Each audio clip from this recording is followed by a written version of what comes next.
What are dreams? By TK, a student of Theosophy. Question. What are dreams? Answer. Dreams are the results of the soul's activities and experiences during partial or imperfect physical sleep.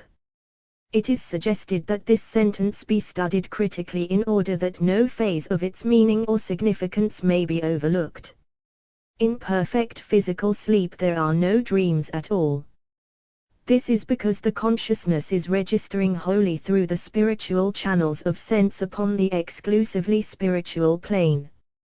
Something occurs to disturb that state of complete withdrawal from the plane of physical consciousness.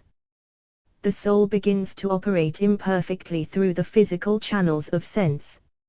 In that state of transit between perfect physical sleep and perfect physical wakefulness, the two sets of sense channels are working independently of each other. As a result, the impressions received by the consciousness through the spiritual channels of sense are confused with the activities of the physical channels of sense. It is this confusion that gives rise to the grotesque impressions that come in dreams. It is seldom that there is any logic or sequence in real dreams.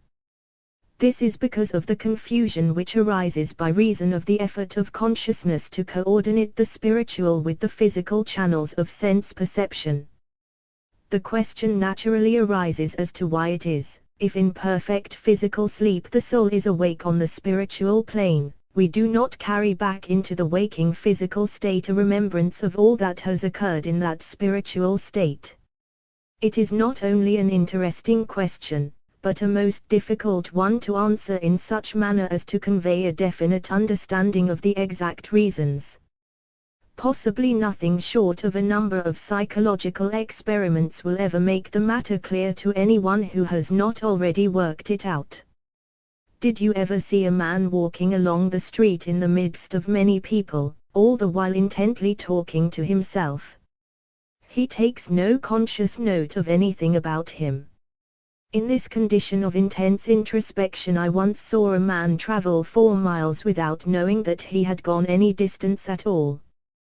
He was unable to recall a single thing he had seen or heard throughout the entire journey, and yet, he was wide awake all the while. More than this, he was physically wide awake, according to our general understanding of that term. But why was he unconscious of his physical surroundings? This was because he was, for the time being, so intensely preoccupied and absorbed with the mental world upon which his consciousness was fixed, that whatever impressions were made by and through his physical channels of sense, other than those employed in thinking, were relatively so negative as to leave no result whatever. He could not recall them.